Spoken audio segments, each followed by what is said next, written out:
Chers bien-aimés dans le Seigneur, je vous bénis dans les noms puissants de notre Seigneur Jésus-Christ. C'est bien moi, votre humble serviteur, le pasteur Jules. Je suis encore venu auprès de vous avec un thème nouveau, un enseignement. Aujourd'hui, nous voulons parler sur la délivrance.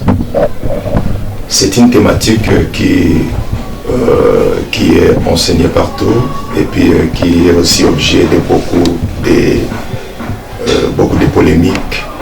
Mais nous allons nous référer sur la Bible et que dit la Bible par rapport à cette thématique qui est si importante.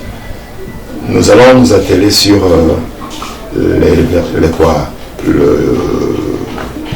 Luc chapitre 4 verset 18. C'est ça la base biblique même de cet enseignement. Luc 4 verset 18.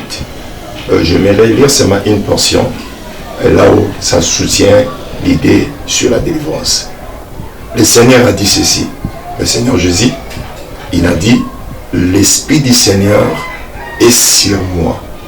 Il m'a oint pour proclamer la bonne nouvelle aux pauvres et rendre libres les captifs. Proclamer la délivrance aux captifs. C'est que le Seigneur sait pourquoi il avait donné ce verset. D'ailleurs, c'était même lors de la mission de Jésus-Christ. Jésus a stipulé son ordre de mission: donner la délivrance aux captifs. Si vous suivez la marche de Jésus pendant le ministère de 3 ans, vous allez voir qu'il y avait toujours des cas de délivrance que le Seigneur manifestait. Quand il a dit: je suis venu chercher et sauver ceux qui étaient perdus. Et ces perdus, c'était les gens qui étaient hantés, saisis par des forces négatives. Et le Seigneur parcourait des endroits pour pouvoir les chercher. Prenons même le cas des Gadaréniens.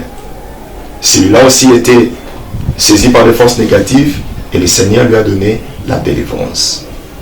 Maintenant, la grande question qu'on pourra se poser, c'est de comprendre pourquoi parlons de la délivrance et quels sont les signes qui déterminent que la personne a une force qui demande la délivrance. C'est cela le problème. On doit comprendre comment on peut chercher la délivrance si on ne sait pas si on a besoin de la délivrance. On doit d'abord comprendre ce qui se passe en nous, qui fait l'objet d'une délivrance, et pour maintenant chercher la délivrance, besoin de la délivrance par rapport à ces problèmes. Nous allons continuer cet enseignement, mais pour aujourd'hui, j'aimerais prier pour vous. Nous allons le continuer, mais je prie pour vous, afin que la main de Dieu vous assiste et vous saisit. Seigneur mon Dieu, Seigneur mon roi, je voulais prier pour mon frère et ma soeur qui viennent de me suivre.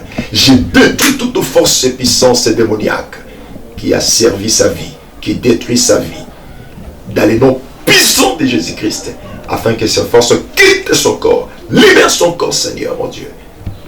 Pour la gloire de ton seul et puissant nom, je ainsi prié. Amen.